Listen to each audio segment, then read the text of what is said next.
surgeon, it's kind of what we started to do on my third tour, but we didn't do it fully because I think there's still that degree of separation where we kind of didn't want anything to do with the Jundis, the Iraqi military. Even though we were supposed to train them, I don't feel the U.S. in whole didn't accept them with open arms like brothers, and that's what I tried to do.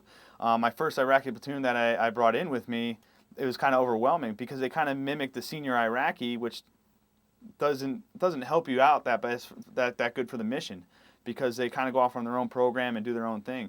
What I kind of started doing is I realized if I integrate two Iraqis, two Jundis in each one of my teams, they're going to mimic my team leader, and it's going to be that much better. So I was one of the platoons, because you could request Iraqis attachments if you wanted to, or you could not have them. And a lot of people chose not to have them, but I chose to have them, and then we would work with the locals a lot more efficiently with them.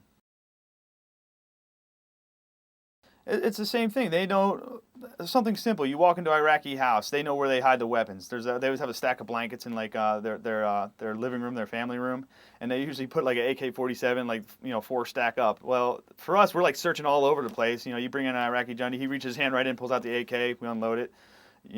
They know all the little hiding spots where everything goes. They know how to pick out the Wahhabis because of the way their haircuts, the way they carry themselves, all the little details that was, you're trying to learn on your own, but now because we're doing the same thing, we're imitating them. We watch them, we watch their body language, the way they interact, and we're learning off them. So it's a mutual training for both of us.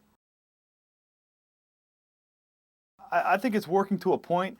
The problem is with our overall military is most of these guys are young. Let's be honest. The average age over there is 22, 23, and these guys only have 1 or 2 tours on them. They have a lot to learn, and they don't have the training that like a reconnaissance unit has, or special forces, or some of these units that I think are making very good changes. You got a lot of guys going over just kind of shooting them up, especially when you get the reserve units over there. They got 36 days of training in the entire year.